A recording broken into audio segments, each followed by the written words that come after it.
Shalom sahabat-sahabat yang terkasih dalam Tuhan. Apa kabar semuanya? Harapan dan doa saya, kita semua dalam berkat, dalam perlindungan Tuhan senantiasa. Saat ini saya akan membagikan renungan dengan judul puasa doa yang saya ambil dari Lukas 18 ayat 1 sampai ayat 8. Saya akan bacakan perumpamaan tentang hakim yang tak benar. Yesus mengatakan suatu perumpamaan kepada mereka untuk menegaskan bahwa mereka harus selalu berdoa dengan tidak jemu-jemu. Katanya, dalam sebuah kota ada seorang hakim yang tidak takut akan Allah dan tidak menghormati seorang pun. Dan di kota itu ada seorang janda yang selalu datang kepada hakim itu dan berkata, "Belalah hakku terhadap lawanku." Beberapa waktu lamanya hakim itu menolak. Tetapi kemudian ia berkata dalam hatinya, "Walaupun aku tidak takut akan Allah dan tidak menghormati seorang pun, namun karena janda ini menyusahkan aku, baiklah aku membenarkan dia, supaya jangan terus saja dia datang dan akhirnya menyerang aku." Kata Tuhan, "Camkanlah apa yang dikatakan hakim yang zalim itu. Tidakkah Allah akan membenarkan orang-orang pilihannya yang siang malam berseru kepadanya, dan adakah dia mengulur-ulur waktu sebelum menolong mereka? Aku berkata kepadamu, ia akan segera membenarkan mereka. Akan tetapi, jika anak manusia itu datang, adakah ia mendapati iman di bumi?" Saudara-saudara yang terkasih dalam Tuhan, melalui perikop ini kita bisa melihat bagaimana Yesus ketika dia mengajar di depan banyak orang, dia mengajar dengan perumpamaan.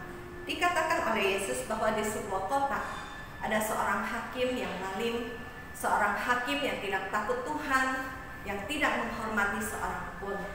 Tapi di situ juga ada seorang janda yang pada saat itu dia sedang menghadapi satu persoalan, di mana janda ini dia selalu datang kepada sang hakim supaya sang hakim ini mau menolong dia, membela perkaranya. Tapi apa yang terjadi? Mungkin pertama dia datang, hakim ini tidak mau menolong. Kedua, ketiga, dan seterusnya dia tidak mau menolong. Akhirnya, karena keuletan dari ibu janda ini, hakim itu merasa capek juga. Dia berkata, "Janda ini hanya menyusahkan saya saja. Ya udah, saya tolong aja dia, sekalipun saya tidak takut akan Tuhan dan tidak menghormati siapapun." Kita lihat melalui perumpamaan ini, Tuhan Yesus mengajarkan kepada kita supaya kita itu tahu bagaimana caranya berdoa dan bagaimana caranya untuk mengalami puasa doa. Ada 3 hal yang saya akan bagikan pada saat ini, bagaimana supaya kita berdoa dan akan mengalami puasa doa. Pertama, hendaklah kita menaikkan doa yang tidak jemu-jemu. Nah, kita lihat seperti janda ini, dia tidak hanya datang 1 kali, tidak hanya datang 2 kali, tidak hanya datang 3 kali. Memang di Alkitab tidak menjelaskan berapa kali dia datang kepada sang hakim. Nah, yang saya mau tanya, sudah seringkah kita datang kepada Tuhan untuk membawa doa dan permohonan kita di hadapannya? Apakah kita sudah mulai jemu? Apakah kita sudah mulai bosan? Apakah kita sudah mulai berpikir, "Aduh, saya udah gak usah berdoa deh, sepertinya Tuhan tidak peduli dengan doa saya"? Atau kita mulai berpikir, "Kok Tuhan bertindaknya lama ya?" Akhirnya membuat kita sudah malas berdoa. Melalui renungan ini, saya ingin mengajak kembali kepada kita, mari tetaplah berdoa, setia berdoa dan nantikan Tuhan. Karena Tuhan kita adalah Tuhan yang tidak pernah terlambat di dalam memberikan pertolongan kepada anak-anaknya. Yang harus kita ingat adalah waktu Tuhan bukan waktu kita, dan waktu kita bukan waktu Tuhan. Jadi Tuhan ingin kita belajar menantikan Dia dengan tekun dan sabar, karena Tuhan tidak akan berlambat-lambat untuk memberikan pertolongannya bagi kita. Sesuai yang dikatakan di dalam ayat ke-7, "Tidakkah Allah akan membenarkan orang-orang pilihannya yang siang malam berseru kepadanya, dan adakah dia mengulur-ngulur waktu sebelum menolong mereka?" Ingat, pertolongan Tuhan itu selalu nyata dan tepat pada waktunya, asalkan kita tidak jemu-jemu berdoa. Poin yang kedua adalah doa yang dinaikkan dengan penuh keyakinan.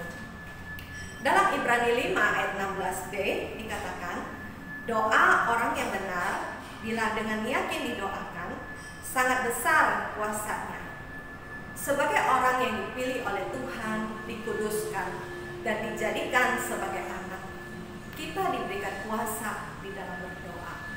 Tapi kuasa saja tidak cukup, tapi kita perlu satu keyakinan yang kuat bahwa ketika kita datang kepada Tuhan dengan membawa semua seruan kita di hadapannya, Tuhan itu sanggup untuk berperkara. Tuhan itu sanggup untuk menolong kita. Tuhan itu sanggup untuk menjawab semua seruan doa kita. Tapi jangan sampai ketika kita datang berdoa, kita mulai ragu ada dalam hati kita. Kita mulai berpikir, apakah Tuhan akan menolong saya?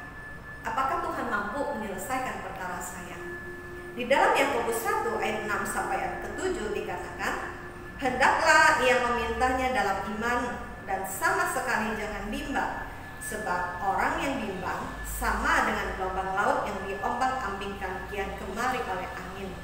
Orang yang demikian janganlah mengira bahwa ia akan menerima sesuatu dari Tuhan.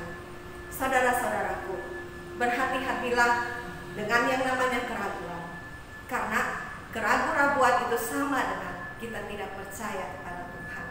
Dan kalau kita tidak percaya kepada Tuhan, bagaimana kita bisa mengalami mukjizat Tuhan dan kuasa doa? Hal yang ketiga, doa yang dinaikkan dengan hati yang gembira. Mazmur 37 ayat 4 berkata, dan bergembiralah karena Tuhan, maka ia akan memberikan kepadamu apa yang diinginkan hatimu. Kita perlu menjaga sikap hati kita ketika kita datang berdoa di hadapan Tuhan. Jangan biarkan hati kita dipenuhi amarah, kebencian, iri hati, dendam. Jangan membiarkan hati kita datang dengan penuh sungut-sungut ataupun ada dosa-dosa lain yang masih belum kita bereskan. Kenapa? Karena dosa akan menghalangi kuasa Allah bekerja dalam kehidupan kita. Karena itu kitab Amsal 4 ayat 23 mengingatkan kepada kita, jagalah hatimu dengan segala kewaspadaan, karena dari situlah terpancar kehidupan. Jadi bagaimana sikap kita?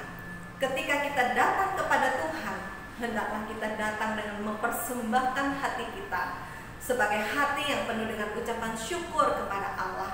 Mengucap syukurlah atas segala kebaikannya, mengucap syukurlah atas segala kemurahannya, atas kesetiaannya, atas segala perbuatan-perbuatannya yang ajaib di dalam kehidupan kita. Karena ketika kita datang dengan korban syukur kita, itulah yang menyenangkan hati Tuhan. Dan ketika kita datang dengan membawa korban yang harum di hadapan Tuhan, yakinlah dan percayalah, doa kita pasti akan dijawab oleh Tuhan.